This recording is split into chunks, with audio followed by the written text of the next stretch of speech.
अस्सलाम वालेकुम viewers, welcome to my channel. उम्मीद करती हूँ आप लोग खैरियत से होंगे। आज मैं आपके लिए बहुत ही मज़ेदार सी भुनी हुई मूंग की दाल की रेसिपी लेकर आई हूँ और ये रेसिपी बहुत ही सिंपल है कि कम वक्त में तैयार हो जाती है। गर्मियों के लिए बेस्ट है, बहुत मज़ेदार बनती है।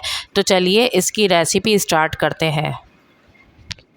एक कढ़ाई में हाफ कप ऑयल डालकर गरम कर लेंगे। ऑयल आप अपनी मर्ज़ी से कम या ज़्यादा भी कर सकते हैं। जब ऑयल गर्म हो जाएगा तो इसमें 1 टीस्पून सफ़ेद ज़ीरा डाल देंगे। इसके साथ ही इसमें कुछ खड़े मसाले ऐड करेंगे, जिसमें 2 दालचीनी के टुकड़े, 4 से 5 लौंग, 2 बड़ी इलायची और 8 से 10 साबुत काली मिर्चें इसमें ऐड कर देंगे और इनको गोल्डन होने तक फ्राई कर लेंगे। अब मसालों में खुशबू आने लगी है तो मैंने 2 दरमियाने साइज़ की प्याज को बारीक स्लाइस में कट करके इसमें ऐड कर दिया है। इस प्याज को मैं गोल्डन होने तक फ्राई कर लूँगी और 3 से 4 मिनट के बाद जब ये प्याज गोल्डन हो गई है तो इसमें मैंने 2 टेबल स्पून अदरक और लहसुन का पेस्ट शामिल कर दिया है और अदरक लहसुन पेस्ट को मैं खुशबू आने तक फ्राई कर लूँगी। अदरक लहसुन को मैं 1 मिनट भूनने के बाद इसमें हाफ़ टी स्पून हल्दी पाउडर ऐड कर रही हूँ और ये हल्दी पाउडर मैंने सिर्फ दाल में कलर देने के लिए ऐड किया है। हल्दी को भी हम अदरक और लहसुन के साथ थोड़ा सा भून लेंगे ताकि दोनों का कच्चापन अच्छी तरह से निकल जाए। 2 मिनट इनको भूनने के बाद मैंने यहाँ पर आधा किलो मूंग की दाल ली है और मूंग की दाल को मैंने 2 से 3 दफ़ा वॉश करके अच्छी तरह से और इसको 1 घंटे के लिए भिगो दिया था।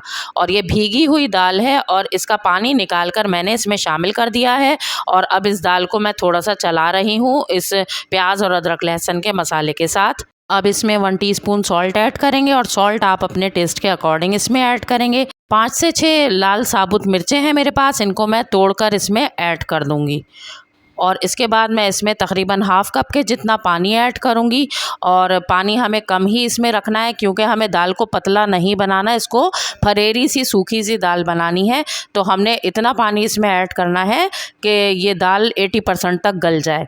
तो यहाँ मैंने हाफ़ कप पानी इसमें ऐड कर दिया है और इसको कवर करके अब मैं मीडियम फ्लेम पर इस पानी के खुश्क होने तक और 80% दाल गल जाने तक पकाऊंगी। तकरीबन 6 से 7 मिनट पकाने के बाद मैंने इसको खोला है। इसमें थोड़ा सा पानी बाकी है और दाल 80% तक गल चुकी है। इसमें 2 हरी मिर्चें काट कर शामिल कर देंगे।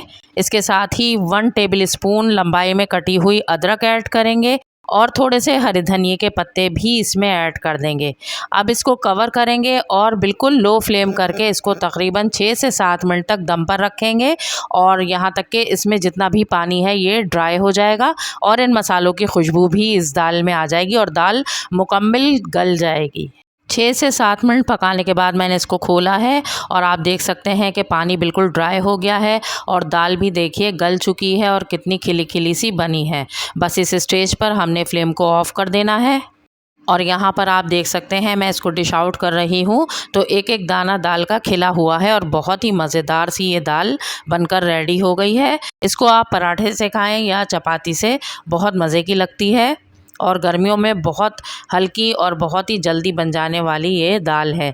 और इसको मैंने सैलड और चटनी के साथ सर्व किया है और इसके साथ मैंने लौकी का रायता भी रखा है। इसके साथ लौकी का रायता बहुत मज़े का लगता है।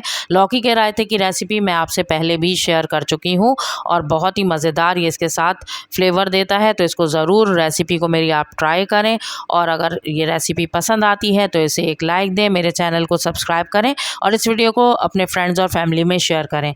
तो चलिए फिर मिलते हैं किसी और अच्छी सी रेसिपी के साथ। तब तक के लिए अपना ख्याल रखें, मुझे दुआओं में याद रखें। अल्लाह हाफ़िज़।